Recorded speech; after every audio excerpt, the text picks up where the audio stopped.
Honor to introduce Professor Barry Kosmin. Barry has been teaching on this program since its inception.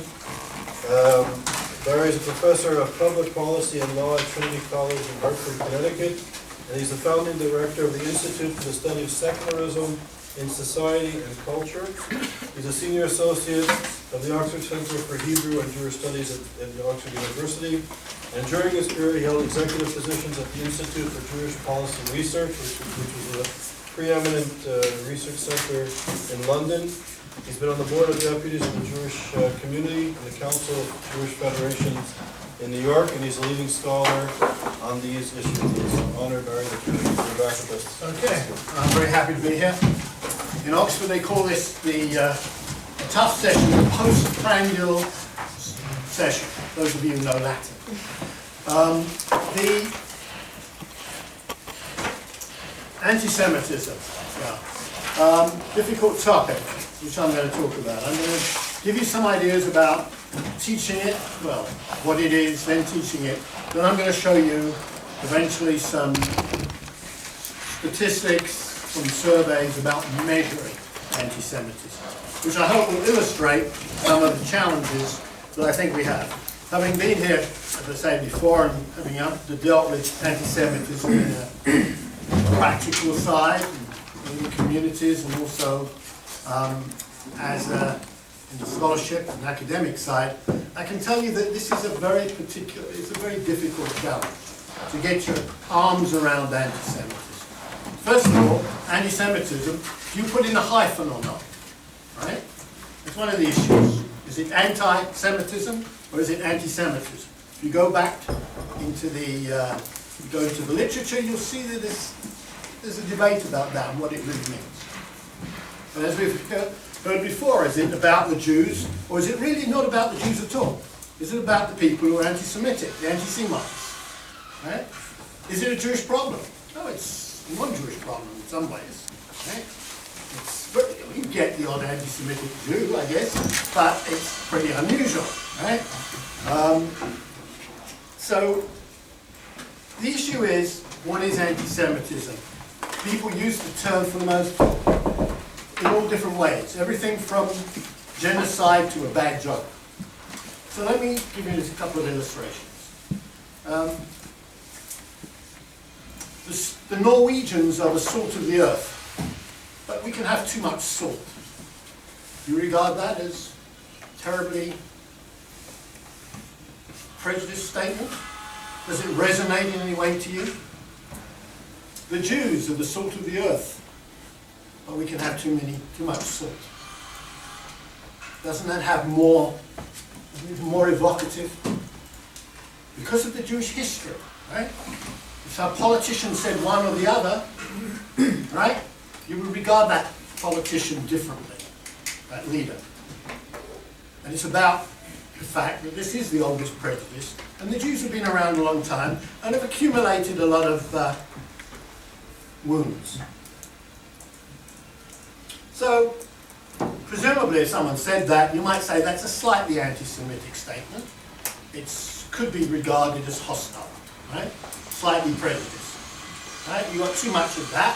But if I said, Oxford, cyclists are the salt of the earth, but you can have too much salt, that would be a traffic problem in Oxford, right? And that would be quite an acceptable statement, right? There's too many cyclists on the road, they're knocking down the pedestrians, getting in the way of the buses, okay? So everything is contextual. So talking about Oxford, Jewish studies in Oxford. There's been a chair in Hebrew in Oxford for nearly 500 years. It's called the Regius chair in Hebrew. Before David Katz came here and brought the Mama Lashon, they only had Hebrew. And then it disappeared. But the Hebrew stayed. Now, the chair, how did the chair get here? Right? Well, the chair got here because Henry VIII had a problem, right, with Catherine of Aragon. Right? Catherine of Aragon, being the sister of the King of Spain, had a more direct influence or protexia with the Pope than he had. You want to get rid of her because she had a new girlfriend. So what he did was, he looked around to find out, how can I find sources that will give me a traditional, legal, religiously sanctioned method of disposing of my current wife. Divorce, which in the Catholic Church, as you know, still, is not acceptable. You have to get it annulled, but you're not going to annul the sister of the King of Spain. Is not going to have an annulment. So we go for divorce. And he brought in a converso, a Jewish person who knew Hebrew, to put him in touch with Bible and Talmudic sources, right? And some of the documents that were over from the Middle Ages, to go through and find some legal arguments for his position. I guess you all know the story. Eventually, he decides that Martin Luther and the Protestants are a good crowd. They're more likely to allow divorce. But how does that lead to an anti-Semitic statement? Well, it's a certain view of the Jews, I guess, that it's positive that they pre-exist or have as much authority as the Old Testament is as good as the New. But about 50 years ago, when I was a young man, there was a chancellor of this university who was asked why in 500 years they'd never had a Jew as professor of Hebrew since that time when they brought this Italian converso. And he turned around and said, well, we're just as likely to have a Jew as we are likely to, as a professor of Hebrew, as we are likely to have a Greek as professor of Greek. Some people interpreted that as an anti-Semitic slur, right? Difficult to weigh that, right? Was it sarcastic? Was it bold? Or was it, factual statement? Where do we go with this kind of thing? So, where and how anti-Semitism, so we're dealing with anti-Semitism. So you've got Auschwitz and you've got slurs about professors of Greek and Hebrew. The study of anti-Semitism, how does it fit into the curriculum of higher education is another matter, and that's what I want to talk about now. And it's obviously the subject of higher education. What kind of things should we study? Should we study Hebrew? And of course, the Regius Chair is in the Department of Theology. The Centre for Jewish Studies doesn't have the chair in Hebrew. Right? There's a chair in Jewish civilization, Goodman's chair, and in Jewish history. But so where would we place anti-Semitism in a university? We're going to study it, right? That's the challenge. Now, all of you are experts. I'm not going to tell you very much about anti-Semitism, though I'm going to refer to some of the aspects of anti-Semitism and anti-Semitic facts, if you want to call it that, which relate to different disciplines. But as Charles mentioned, my day job is as director of an institute for the study of secularism. Right? So what does that mean? I have exactly the same problem as anti-Semitism studies. It's an etymological problem, a problem of definition. There's the secular, right, which comes out of a Catholic background, and made the distinction between the religious and the secular in terms of priests and sisters and nuns. There's, in other words, the secular was the profane or the mundane, ordinary world. Then we have secularity, right? Concept of secularity. The concept of secularity is people becoming less religious or explaining their lack of religion, lack of faith, right? The secularity of a population is as an individual or it's not the same as atheism because there's obviously large numbers of gradations between true believers, black, and total atheists, white. You've got 1,000 shades of grey. That's why we've got so many religions and denominations and everything else. So we've got a lot of, so we may have to scale secularity in terms of the opposite of that is religiosity, right? right? We scale it, right? Anybody who's more religious than me is what we call in Yiddish sugar from, right? Anybody's left used to be called link, to left. They're atheists. So, you know, you've got the perfect religion. So, secularism and secularity, what do I mean by... So this process, again, in society and systemically, of secularization. Okay, what do I mean by secularization? These are where religion becomes less and less important in society, in the system. Colleges here used to make, at one time, until the 1850s, maybe 1870 actually, to go to this college, or any college in Oxford, you had to be a professing Christian. At the matriculation, you had to put your hand on a Bible, including the New Testament, and chapel, right? You had to be willing to go to the chapel services, at least weekly. So that excluded people who didn't want to pass. I guess you could pass for Christian, right? Or pass for Protestant, actually, because they were Catholic. But, you know, most people didn't. But then they secularized the place and allowed other people in. Once you take those stipulations and rules away, you make the place open to other people, open access. Right? So that's the process of secularization. In America, where I am, the state of Connecticut, where I teach, we had what they knew as the Blue Laws. These are the old Protestant Christian concepts which were came from the Bible. The 7 Noahide laws last night. What was the one that the non-Jews didn't have to keep? Anyone? What? It's not the once a week, 1 day a week. Shabbat. Yeah, it's not. They don't have to keep the Sabbath day to keep it holy. It doesn't apply to non-Jews according to the rabbi who's no longer here. So, you know, but some of the Christians obligated themselves, the Protestants especially, that they would take on Sunday. So that led to what they call in America the Blue Laws. Shops are closed, certain things you can't do on a Sunday, so you're forced to go to religious services, nothing else. In the United States, that was broken in 1928 by Major League Baseball. It was the first Major League Baseball decided that they would try and have professional sports on a Sunday, and they got it through the courts. Right? So that was the breaking of the Blue Laws. There was no opening of shops. Right?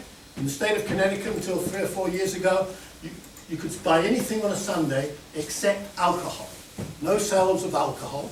And the other piece, the other part of the colonial legislation that applied was no hunting on Sundays. You still cannot hunt on a Sunday, but you can now buy alcohol. But presumably we don't want the hunters to be too drunk. So the NRA is still fighting to make sure that the hunters are allowed to kill people, or animals, sorry, 7 days a week. I'm sorry.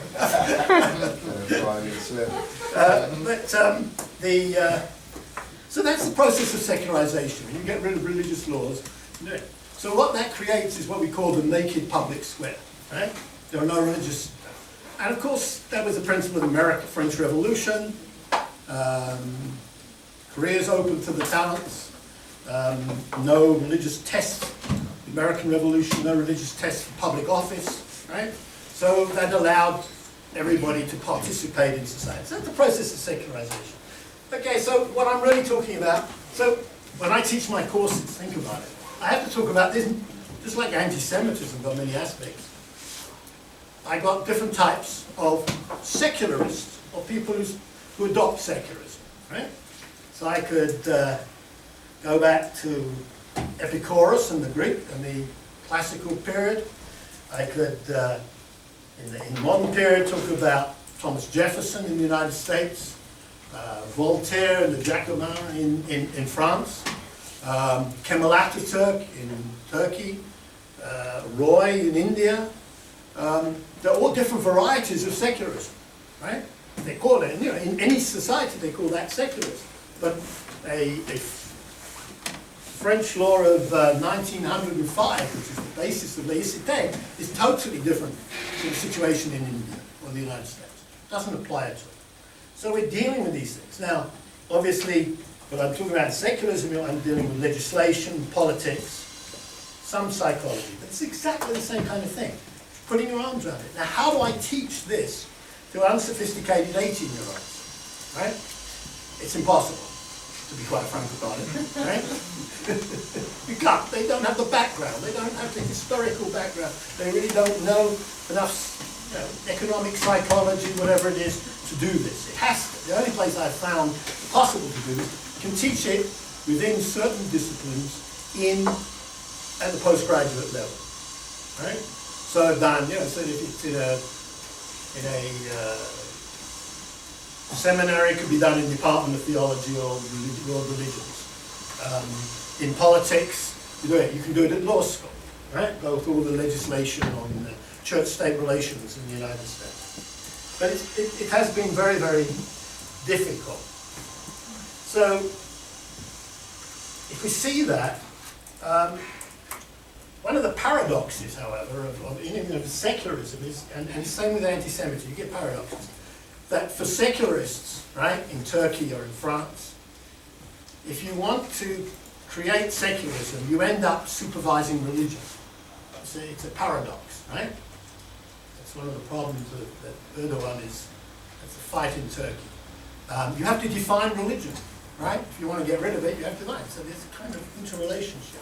This is interrelationship I'm trying to say between anti-Semitism, between the Jews and the people who hate the Jews. How do they, what are the influences either way, right? Because the Jews cannot just be seen as the objects of history, right? Those are the subjects, right? So they do have a bit of an influence. It may be that the balance is not the same, but any minority has some arena of autonomy, right? Even if it's just to do nothing. You have to tell people. Not making a decision and doing nothing is also a decision, right? So, what are the tools and what are the theories and the concepts which are appropriate for the study of anti-Semitism? That's the question we have. And then, where does that lead us? Where do the answers lead us? Then do those answers fit into the curriculum of higher education? Universities have a tradition of disciplines, right? This is interdisciplinary. It's difficult. It's always going to be like area studies, right? Or some of these ethnic studies. They're not quite,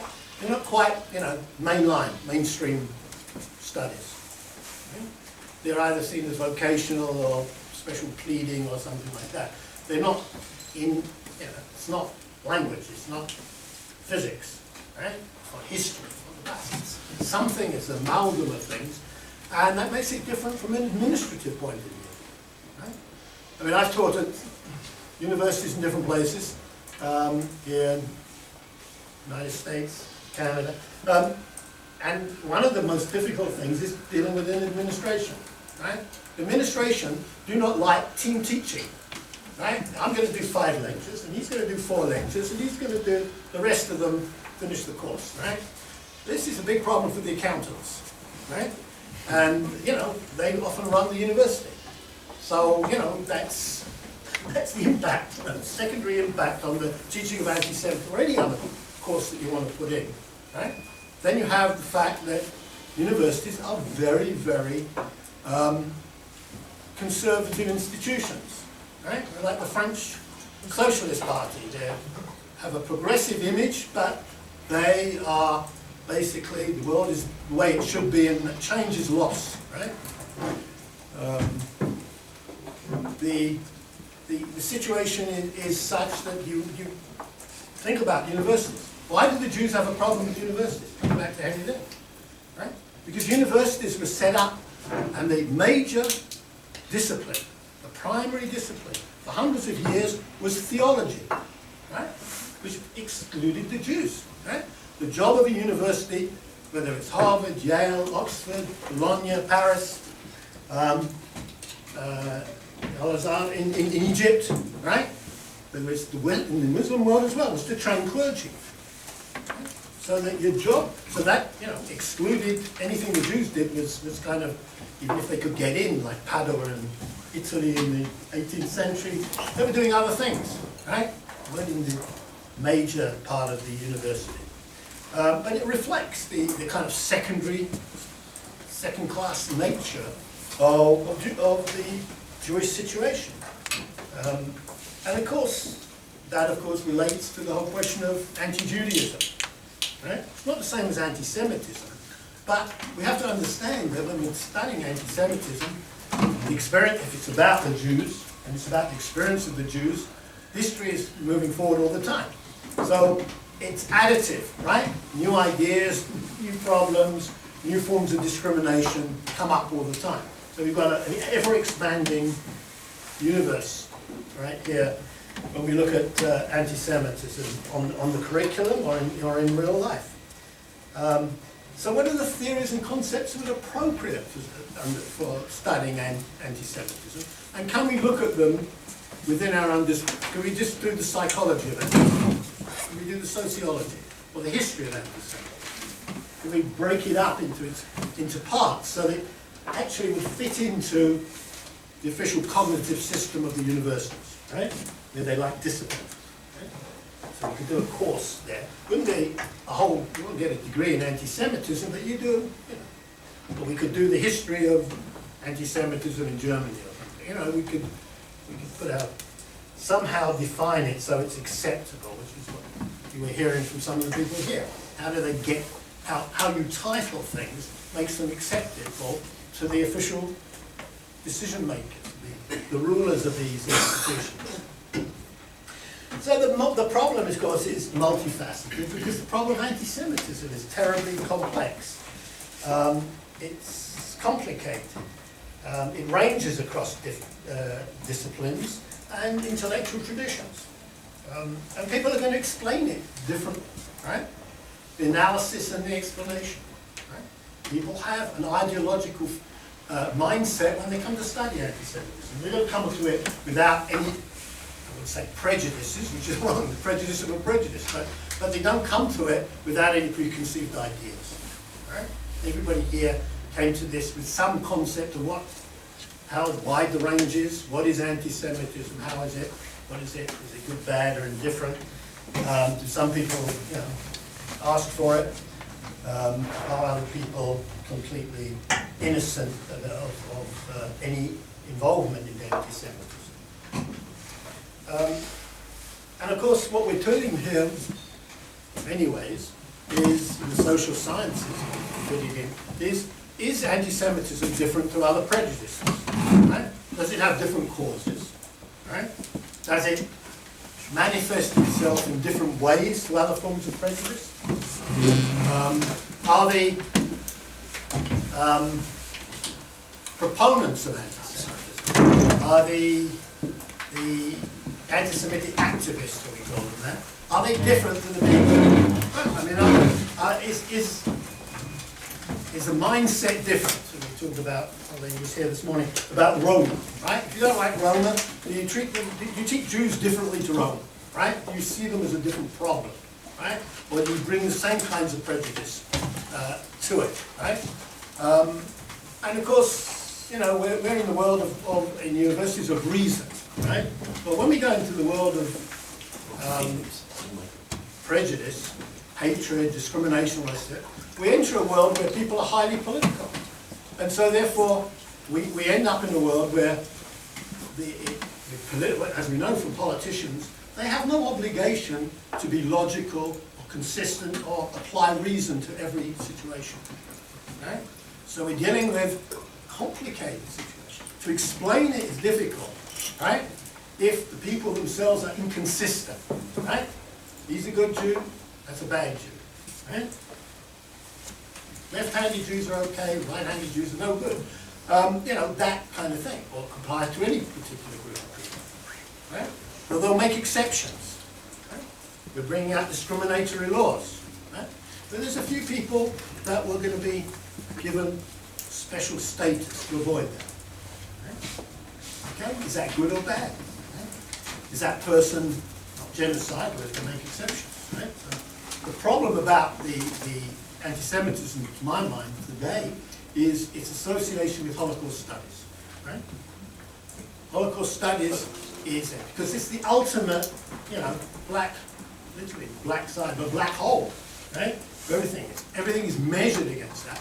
And then other forms of discrimination, like not allowing people to go and synagogues in England, if you go along to London, or you go to Newport, Rhode Island, or you go to Amsterdam, or you go to the West Indies, you see all these nice synagogues of the 17th century, Baroque synagogues, right? None of them were designed by Jewish architects, right? Because Jews could not go to schools of architecture. Just like they were banned from the guilds, they were banned from it. So nearly all of the synagogues of the 17th century, the Western world, the Sephardic synagogues you see, make a fuss about, and beautiful synagogues, were designed by Quakers, right? Those are the people who designed the synagogue. They decided, because they were plain folk, right? So they knew what not to put in, which was no Catholic stuff, right?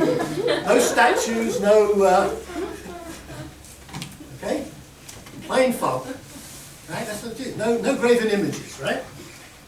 Which is part of, another one of those, by the way, that are not part of the Noahide laws, right? Okay? Applies to the Jews, doesn't apply to everybody. Right? The Muslims took it on themselves and the Quakers as obligations, not part of the Noahide laws. So we have the situation where Jews are excluded. They're excluded. And I'm going to deal with this in a minute in terms of that creates occupational concentrations and occupational areas where there are no Jews. And that in itself can create problems for the Jewish community. So the causes are, cause of anti-Semitism have to be seen in the manifestations of anti-Semitism, right? And that is discrimination, exclusions, what is known as systemic discrimination. And the other thing in the educational debate, which is really something in higher education, especially amongst administrators, is interdisciplinary versus multidisciplinary. Right? I'm not going to go into that, but that's one of the issues that is around all the time in higher education. Right? What is your approach? Okay? Do you want to chop things up, or do you want to integrate them? And there are fashions.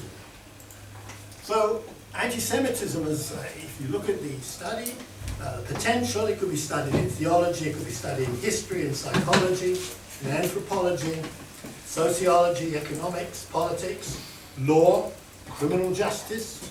We had a good example last night, France.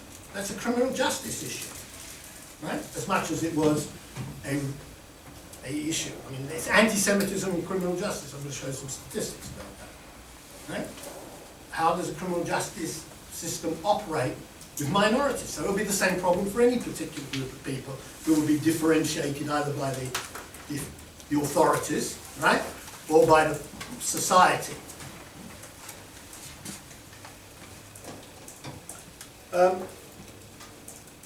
And I'll show the statistical problems.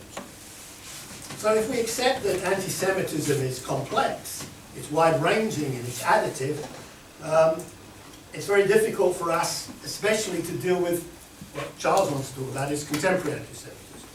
Because nothing today exists without a past, right? There's nothing de novo, right? Anybody who's tried to create the new man, right? Homo Sovieticus, right? Didn't exist, right? There were still Russians underneath that, those red armbands. The French Revolution, right? The new year one, right? Didn't last very long, year one.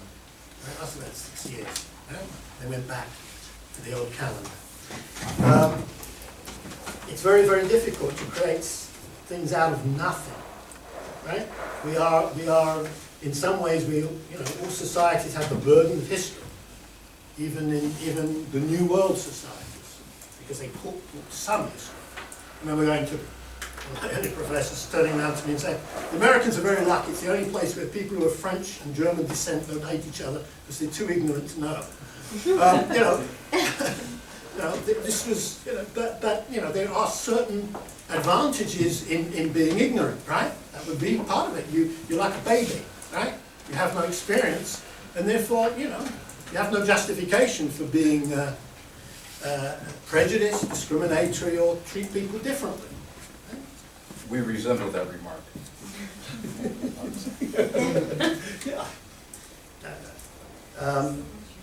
people here come with background.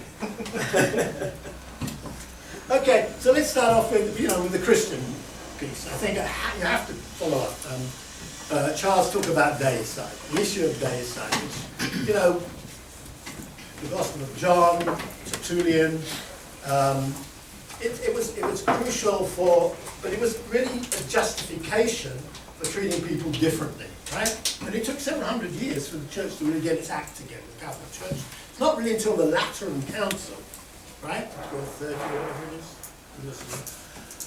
Darrell will know what the Lateran Council was, 1217, 1230, something like that. But they decided, the Jews had to wear the yellow, special uniform with yellow patches and the rest of it. But again, returns, right?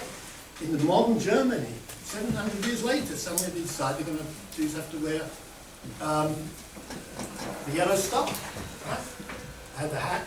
And that, of course, deprived Jews of land ownership, right? The famous Rabbi Rashi, right? In France, in the 1000s, owned a vineyard, right? There were landowners in France until the 1200s. So, but that, and then increasingly, areas of the economic life are closed to Jews, right? In the Western tradition, before the expulsions of Jews from England, France, and Spain, and other places.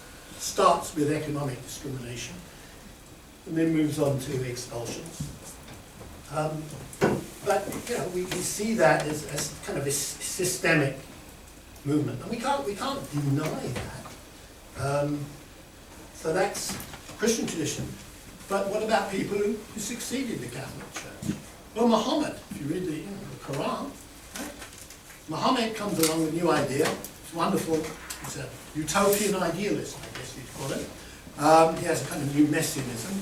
And to begin with, you read part of the Quran, the Jews are okay, right?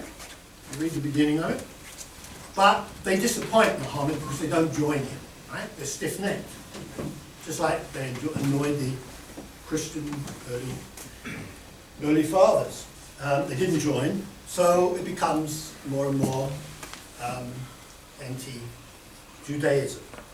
And then we get the Christian Reformation, right? Martin Luther was convinced that he got back to the origins of Christianity, the real Christianity, early father, a bit like the people in, the ISIS folks going back to 700. He was going to go back to 200 in wherever it was. And he was going to get, cleanse the church of all its corruption and everything else. And if he did that, then the Jews would see the light, right? So he had early appeal to the Jews. And then, again, they were stiff-necked and refused him. And then you get this awful piece, right, by Martin Luther on the I forgot what it's called, the sins of the Jews, or whatever it is. The Jews and their lives. The Jews and their lives, yes. The Jews and their lives, and, it goes on about the feces and, and circumcision and all the rest of it, which I want to bring up, I'll bring about later, because there's a whole lot of psychosexual stuff in there, which, Freud picks up later. But Luther had a thing about this. And so the disappointment of rejection, right? The Jews have been around a long time. They have a sort of prestige from the ancient world, right? And rejection by them leads to a lot of intense dislike. And of course that is one of the definitions of anti-Semitism, right? Disliking Jews more than is necessary. Okay?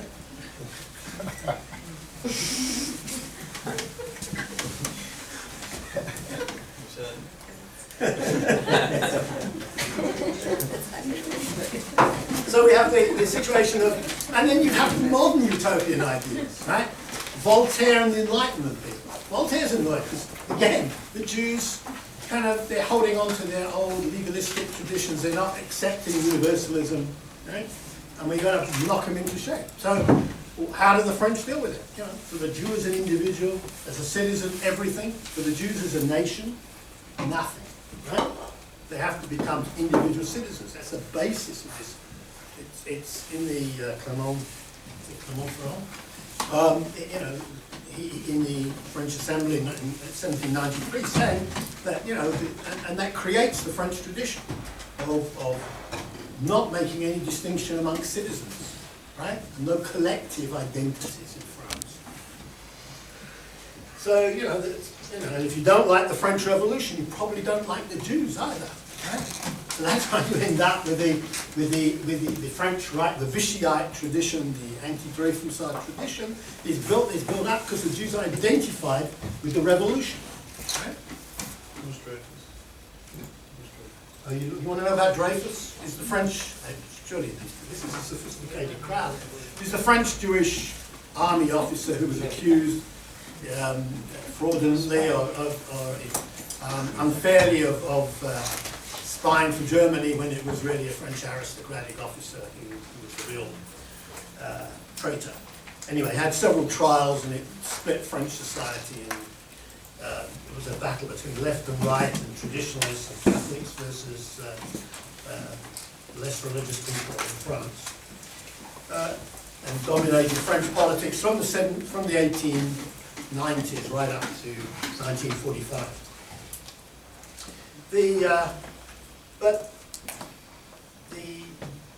So Jews and Judaism, I think, is an independent piece. People coming along with new revealed truth of some kind all have some way of relating to the Jews. The Jews kind of are casualties of history. They get in the way of too many people. So the Jews seem to be accident prone to the extent that they get in the way of or frustrate the success of many of these utopian idealisms, right? And the idealists themselves. And you know, people, utopian idealism, it doesn't matter if it's Islam, Marxism, or National Socialism, or whatever it is, they all kind of have a messianic impulse to the extent that if they are successful and do things, everybody's going to be happier, everybody's going to be healthier, everybody's going to be more prosperous, right? They're all kind of revolutionary, idealistic movements, right? We must not think of these people as only negative. They're not only out to get people. They want to get you because they're going to help a lot of people over here, right? So be the greatest good of the greatest number means we have to eradicate some of the chaos of society.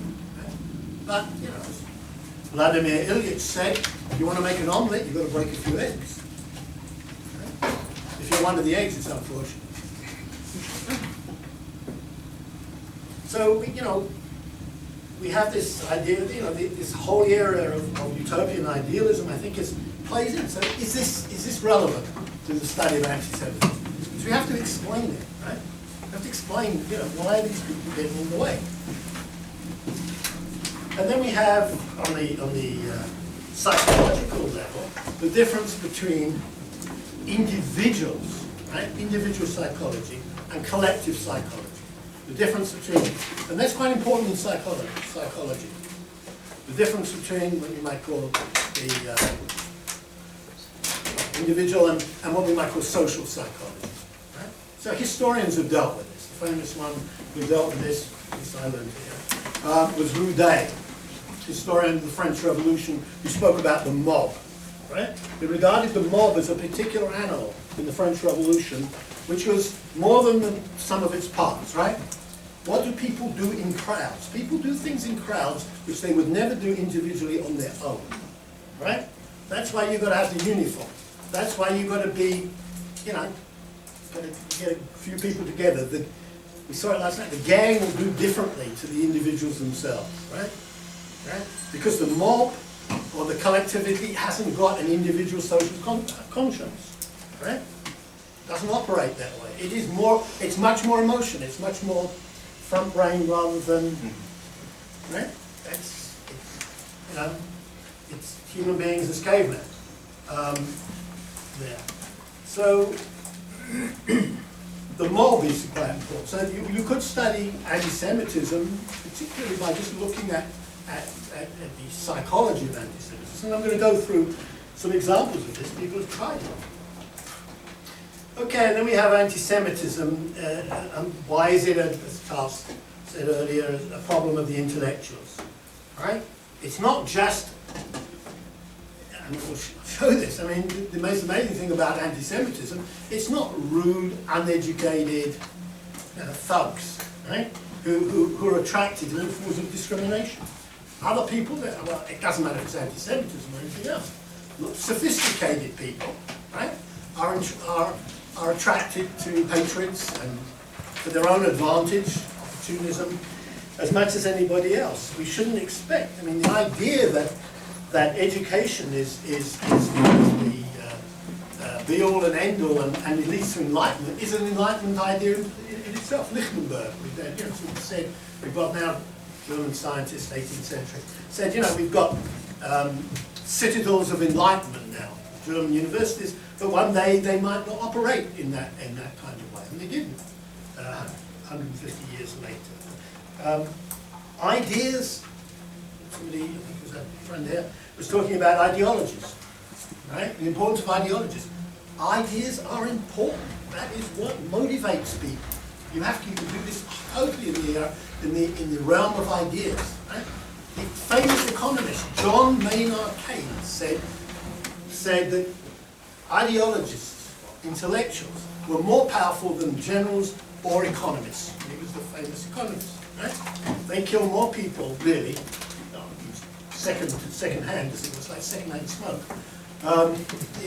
They kill more people than the people who try to do it themselves, individually.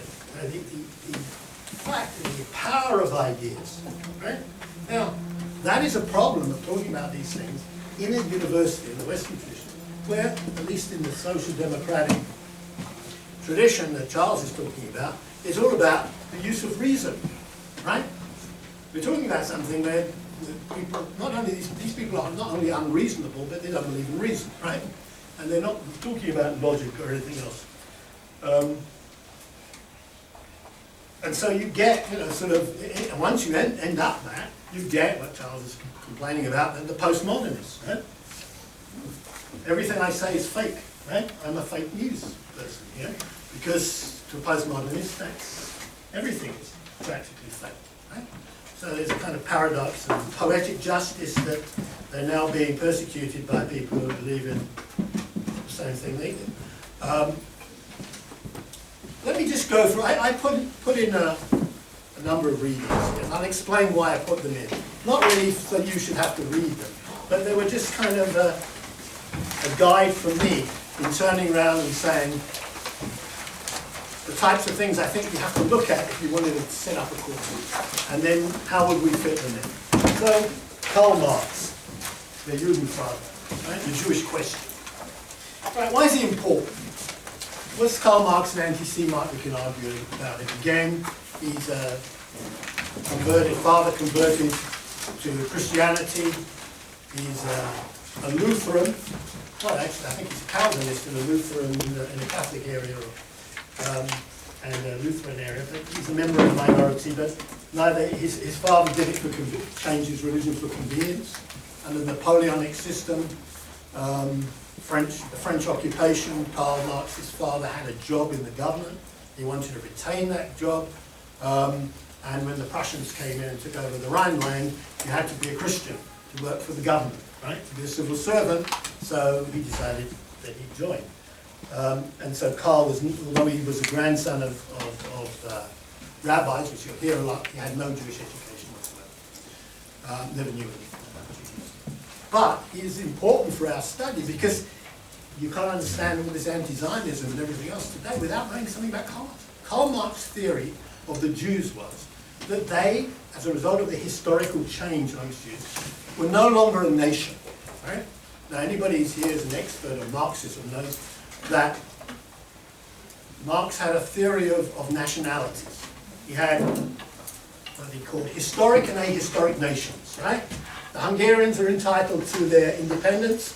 The Slovaks, just a bunch of peasants, they're not entitled to their own country. Right? He had a hierarchy. Right? And he also believed that there's a teleology of history, process, right? So capitalism was good, imperialism was good, because it would show the revolution. Certain things are necessary to happen in history so that you can get there, to the promised land of socialism and communism. But the important thing about Marx is that he defines the Jews as a class, right? So they no longer have a valid religion, really.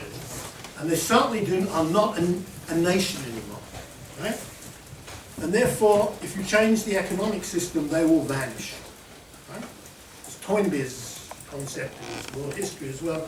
They're kind of a leftover. They're an antiquity, an archaeological remnant of a previous classical age. But the Jews not there.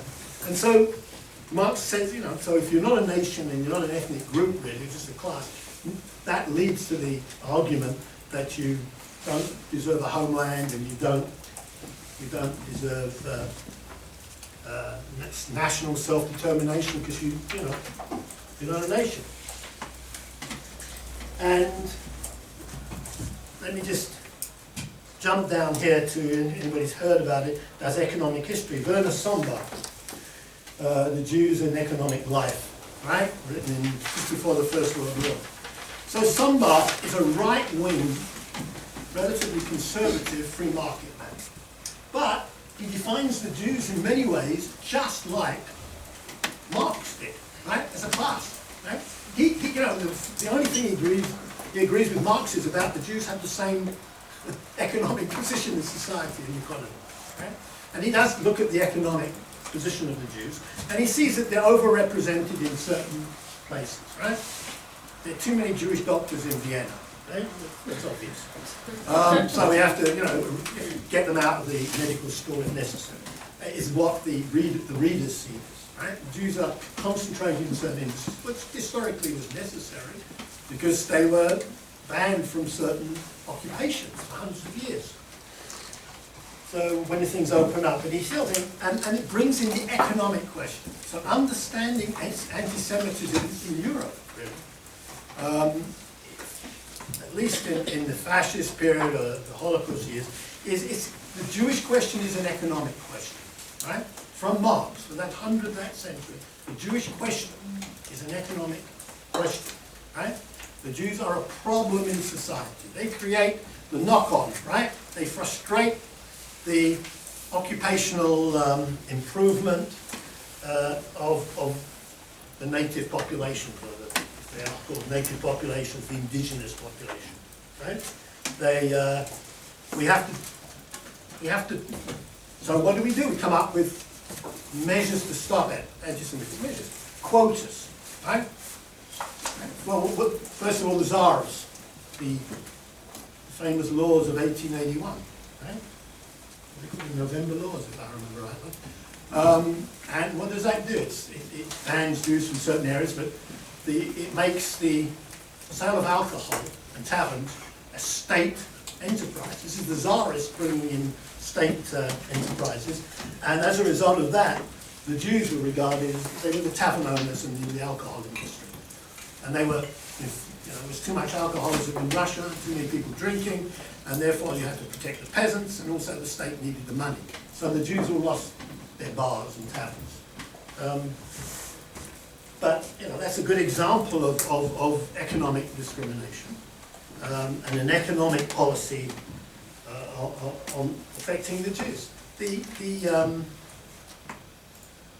Too many Jews doing things. So in universities, what would we do? The Tsars, Alexander I, brings in quotas. Too many Jews are going to university.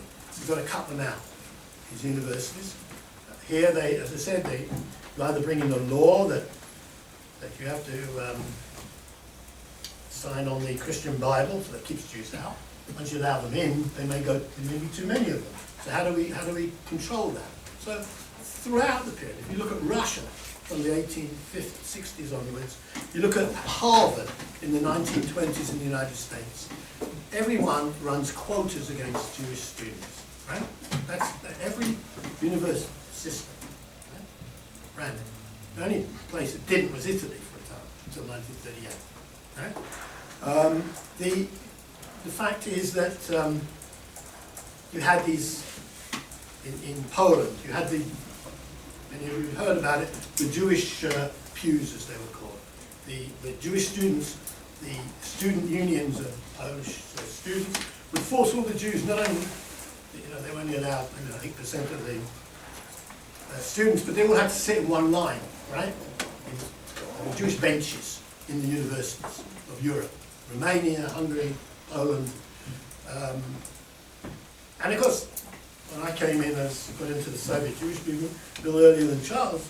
I remember I went to the Soviet Union in '78 as a student. And they just brought in laws under Brezhnev, of all people. And he reinstituted the Alexander I polis. The Soviet Union decided no more than 2% of Jews in any Soviet, prestigious Soviet institute of higher education. That was Moscow State University. The 2% quota for Jews. And of course everybody, and how did they do that? Because everybody in the Soviet Union had an identity card with their nationality. Right? Nationality. It wasn't very useful for Jews because actually it was your father's nationality, not your mother's. But they weren't running a halachic system, they were running an economic system. A scientific socialist Marxist system. So we're talking about quotas and discrimination. And that's why Richard Wagner is there. Das Judentum in the music. Right? Amazing story there. Right? Because it's economic as much as cultural. You know? The fact that you can find Jewish music composed by Jews offensive, that you can differentiate Mendelssohn from Bach, right, is amazing. Right? You go to Leipzig. Last year or the year before, I actually went to lecture in Leipzig, and they showed me there was J.S. Bach outside one of the big churches there, and they showed us pictures of the 1920s. There was actually a statue of Mendelssohn alongside the one of Bach, right? Now you still have the Mendelssohn House in Leipzig. And in 1936, a group of young Nazi students came along and knocked down Mendelssohn's statue. Never been put up again, right?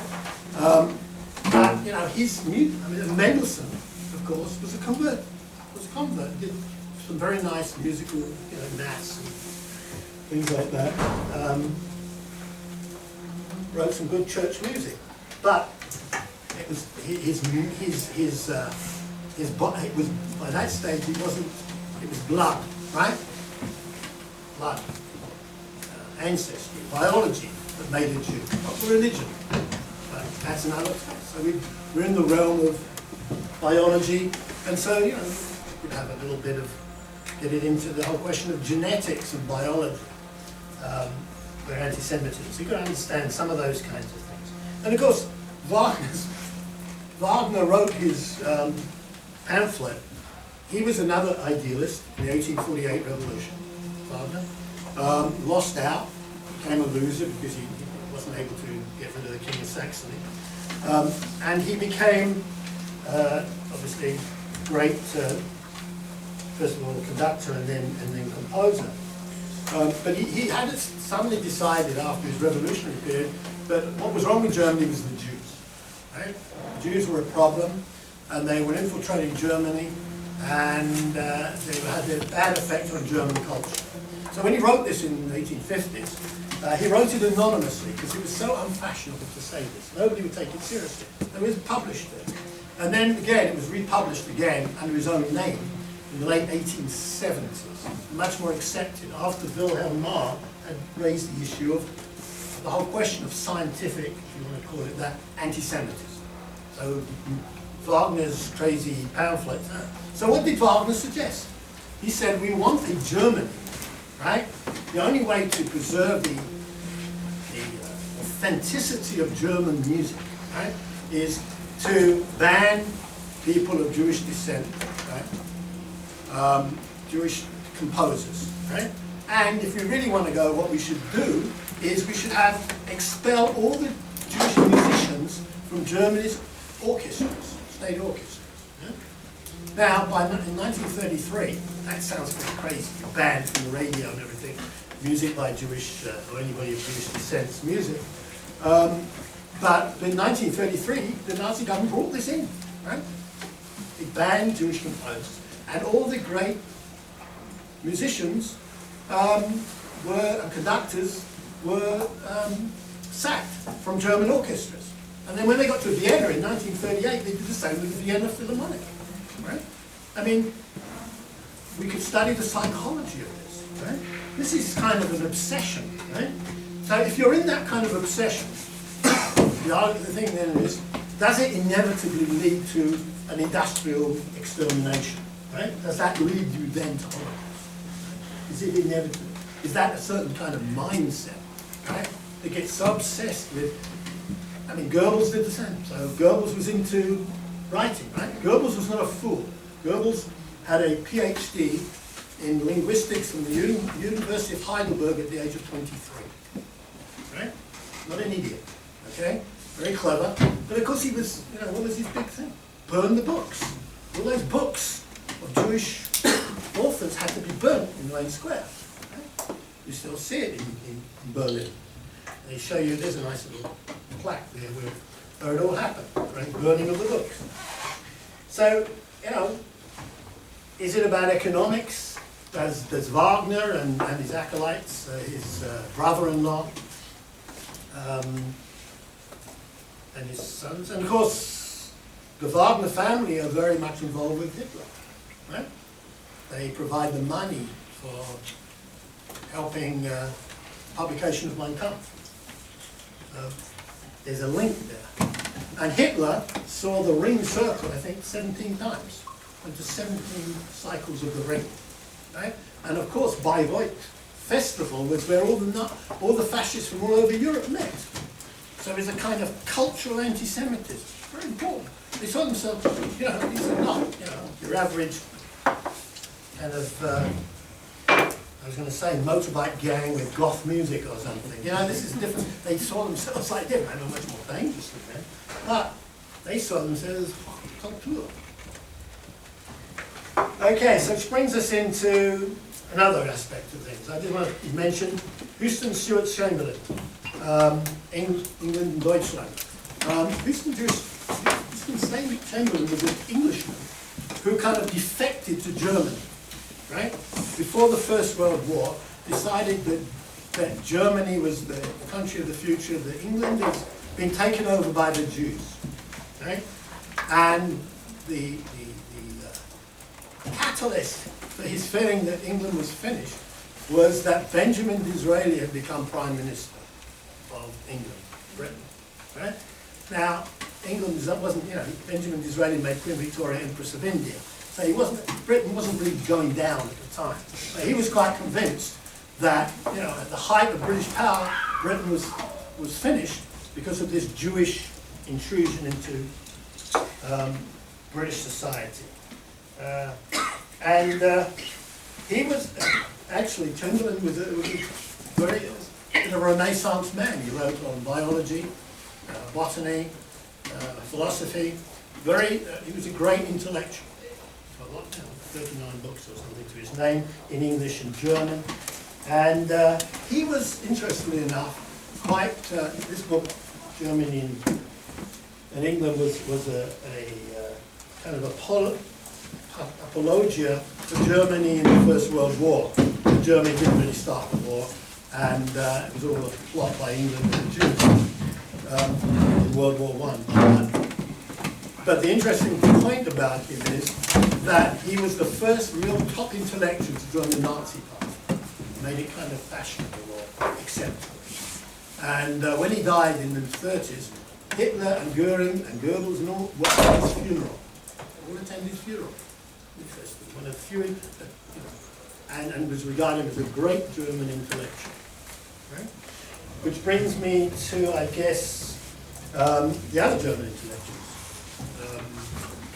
The scientists. Trying to think of the guy who had a fight with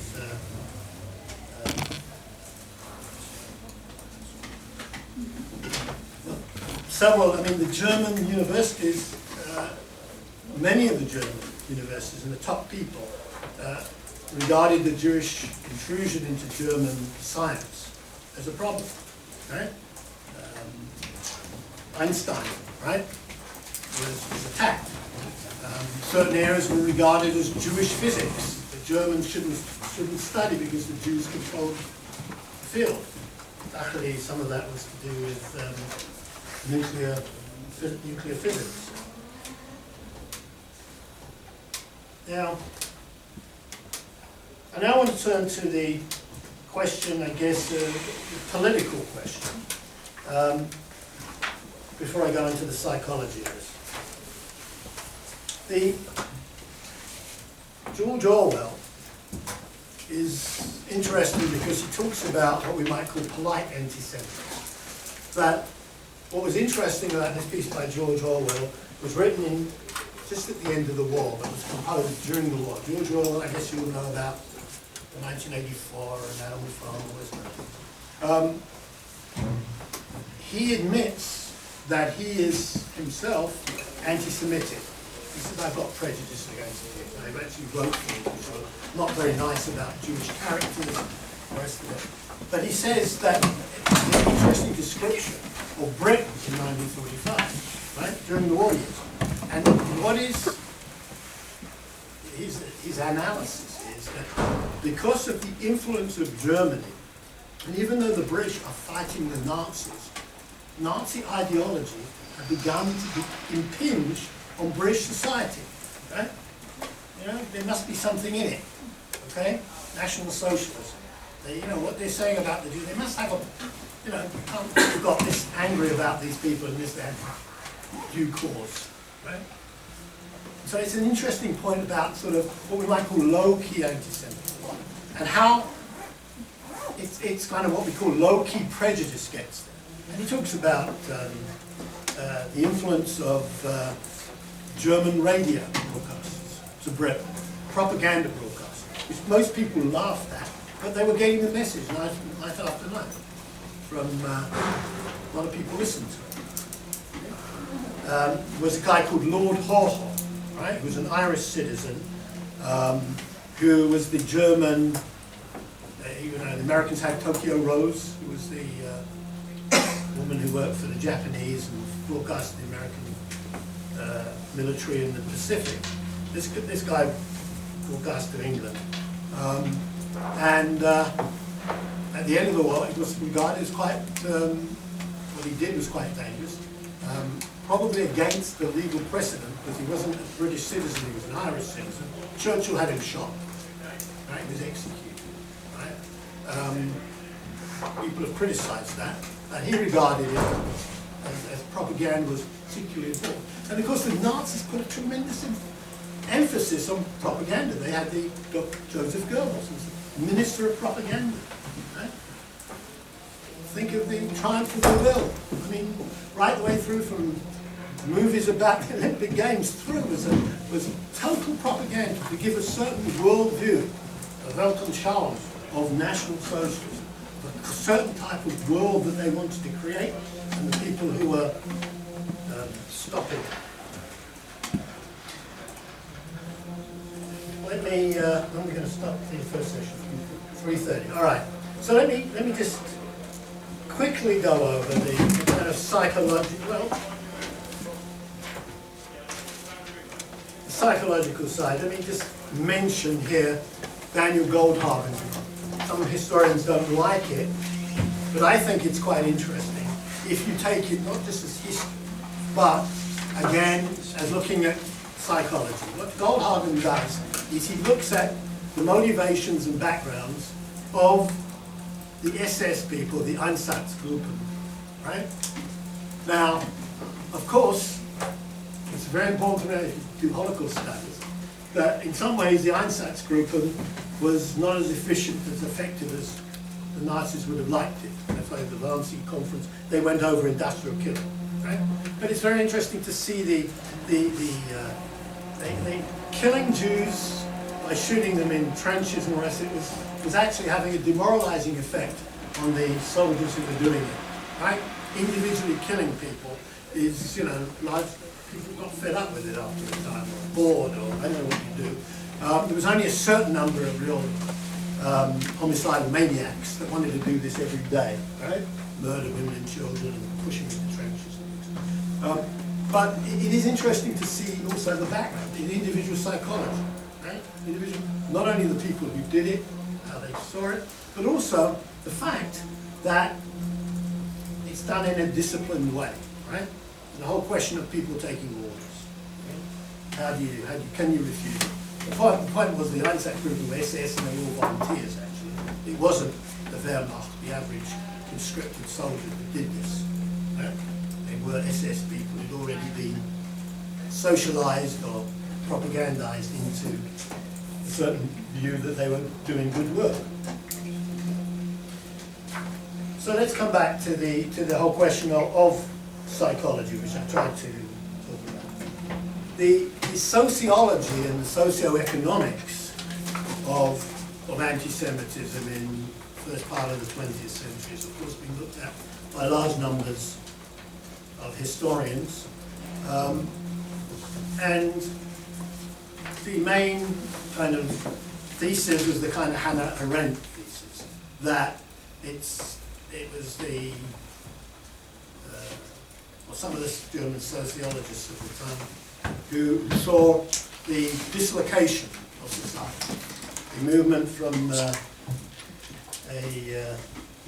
Gemeinde to a Gesellschaft, right? From a natural, autonomous, rural community to an urban manufacturing community, kind of upended society, changed people's psychology, made people insecure, broke social bonds, broke economic bonds, broke traditional ways of living life.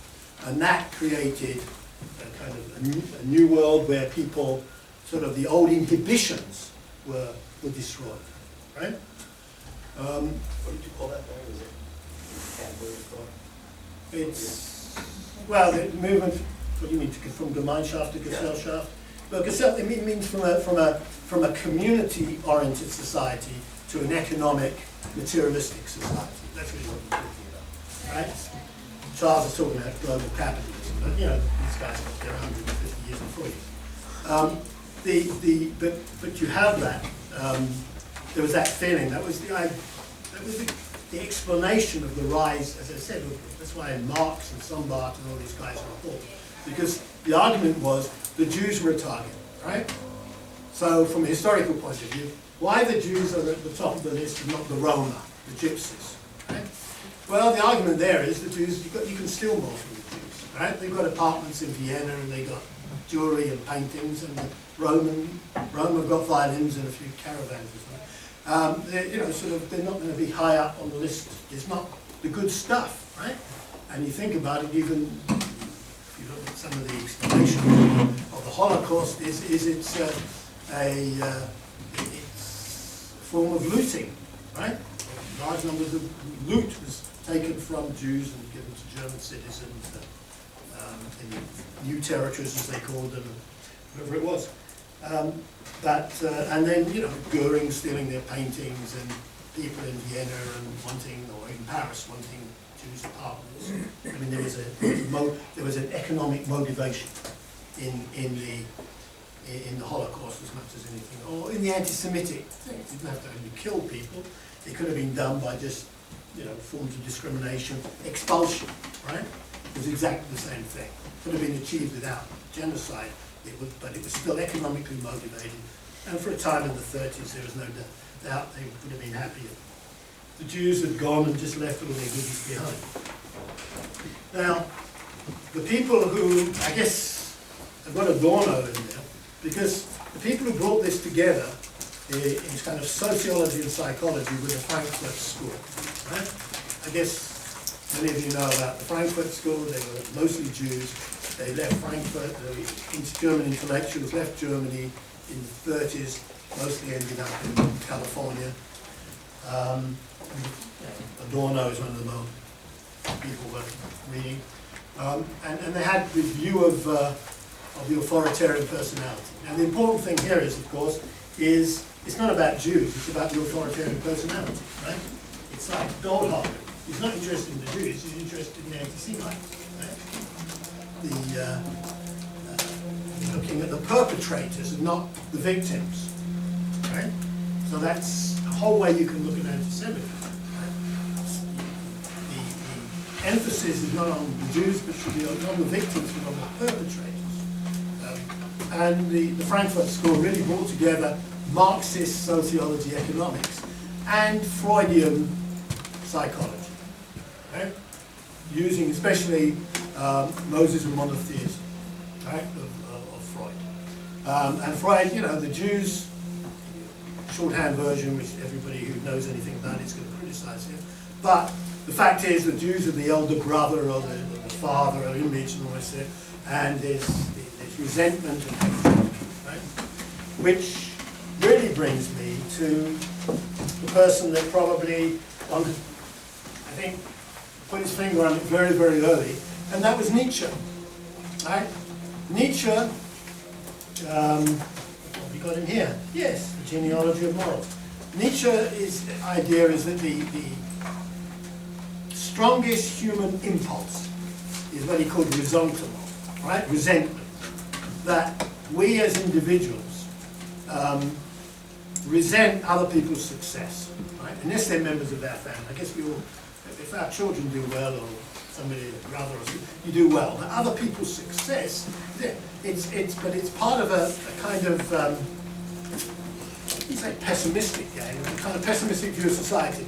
That coming back to the idea that things don't expand. There's a fixed amount of good stuff in the world, whether it's prestige or material goods or anything else.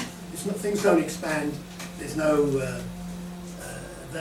you know, it's zero-sum game in the world, right?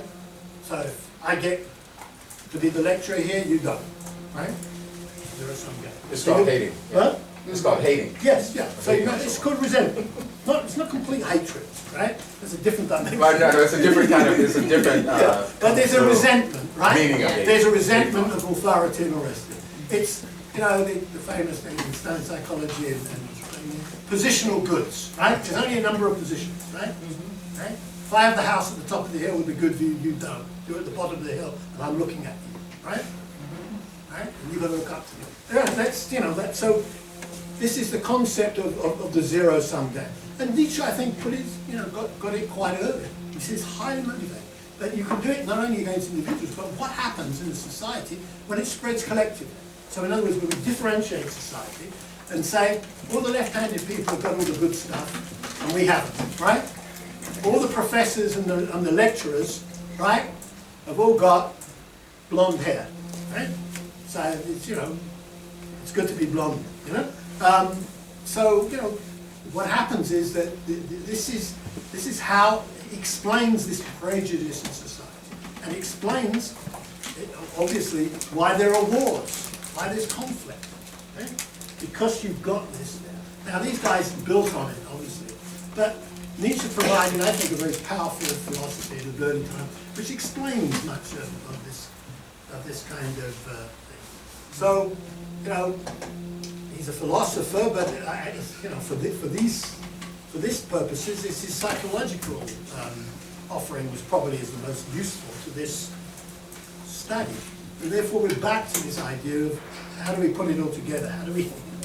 I've gone all over the place, I realise, but I just want to get you a feeling of the kinds of issues, the kinds of people that you're going to have to explain to other people what it means, right? What it is, all these disciplines.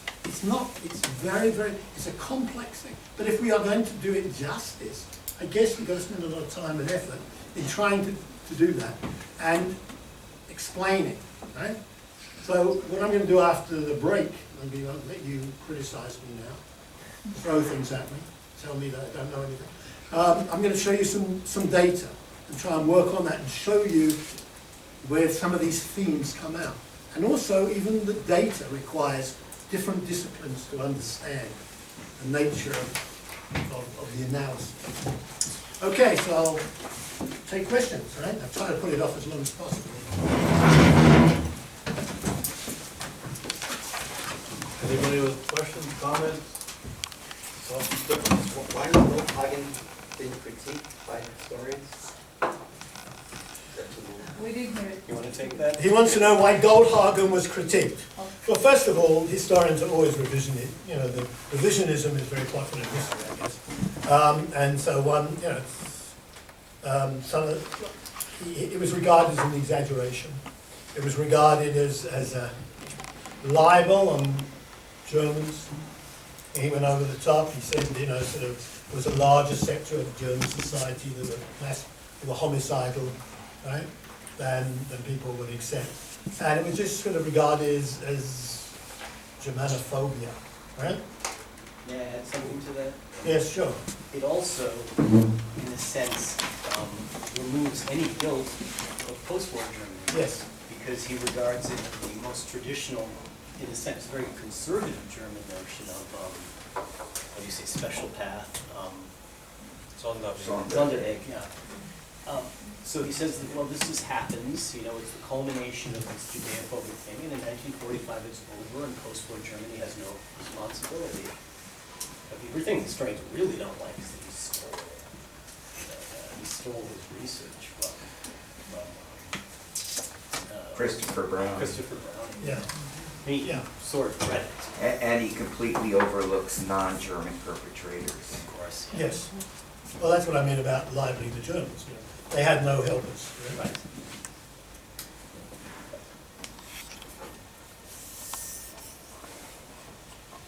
Yes, ma'am. I just wanted to make a connection to the film we saw last night and something you said about the fatigue of the soldiers. How it got to the point where killing Jews was taking a toll on the SS soldiers. And last night you could see that with the gentleman who went home to his father's house. He was like, it's dirty in there, I'm tired, it smells bad. So he was getting weary of the torture he was inflicting on this young man without thinking about the young man that was being tortured. I just appreciate you bringing that up and the ability to see how there is a psychological toll that is paid for being on that side of, it just keeps bringing back to empathy. The idea that there was no empathy for the fact that someone else is being tortured, but it's torturing me. I'm fatigued. So self-absorbed. I mean, I think there are a few times they were saying, this bastard is heaven. Right. It's his fault. Here, we have to torture him, and now we got to carry him, and he's happy. Mm-hmm. It's ruining my day. Ruining my day. It didn't mean it for me. So I just appreciate the but reference to Goldhagen and that kind of fatigue. Yeah, but in certain way, this attitude is showing that he's not only tired and the fatigue of torturing somebody, he's enjoying a certain way. And there is a very important and very famous research done in psychology by Philip Zimbardo that he took 15 students as prisoners, another 15 students as in charge of taking care of them. Yes. The study was programmed for a month and was interrupted after the 7th day because those who, in theory, had to take care, they were the police of the jail, started beating and torturing their own friends because they were all students. Power. And the other study done by a son of Holocaust survivor, Stanley Milgram in Harvard, he invited people to press a button that it will inflict electrical current in people that were in another room. They were not able to see those people. And they requested to increase the intensity of the electrical shock.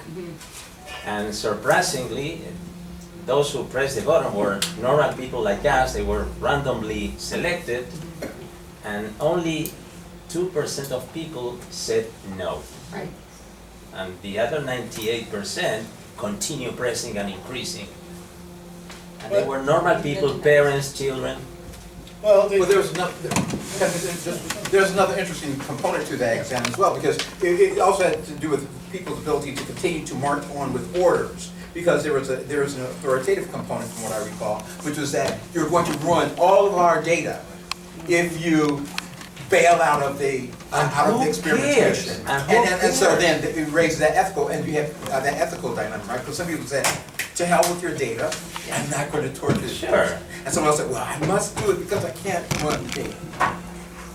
But actually, it's a matter of responsibility. Well, the other you know? side, yeah, I mean, there are other little pesky things like ethics, more. When I was allowed, that was in the 50s. Today, I think we've gone so much the other way, and are so afraid of doing anything in terms of human subject research that really getting people's ideas about what they think is almost impossible. So, you know, that's my issue with today, where we are today. We're so protective and afraid of being sued, and we have to go through so many different channels that how do you get real data? It's not so easy.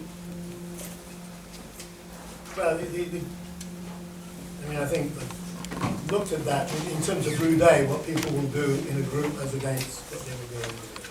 And then, you know, Adorno and the others, Popper and other people talking about authoritarian personalities, the willingness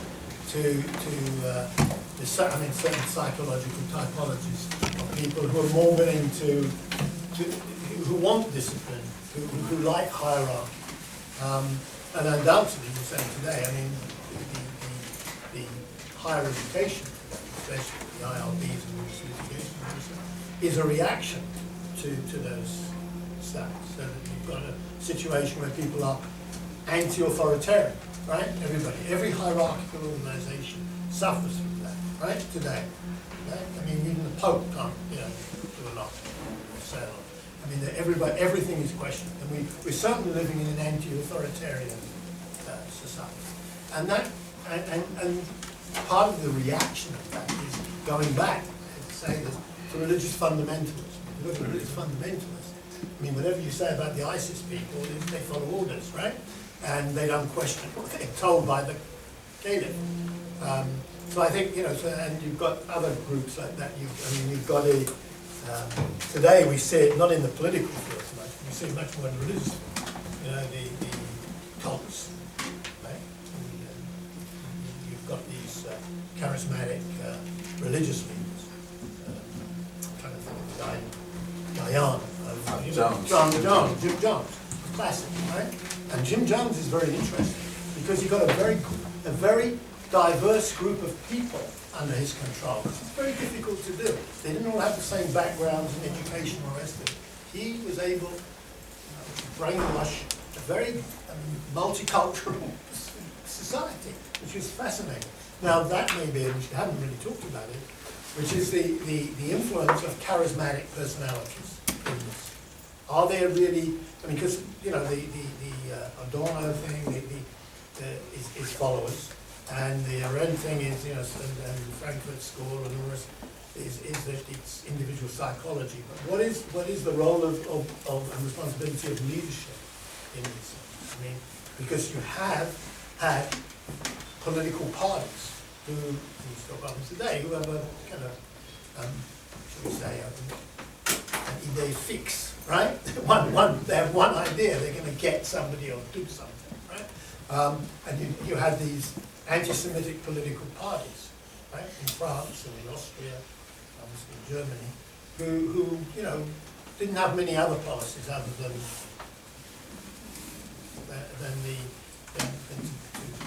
to discriminate and eradicate, I guess, in one way, at least politically, a particular ethnic or other group. So I think that's, and they're usually led by very charismatic politicians. Right? But the whole issue of charisma in the world is something that's worth looking at. It doesn't come out under anti-Semitism, but I think it's a side issue. Right? Yeah. From an etymological point of view, charisma is interesting too, I think, in terms of someone being anointed or there's something special. You have to be interested in there's no man to talk about that. Charisma. It's a psychiatric situation. So on that note, we'll take the coffee break in 30 minutes. Please come in at 4 o'clock sharp. We'll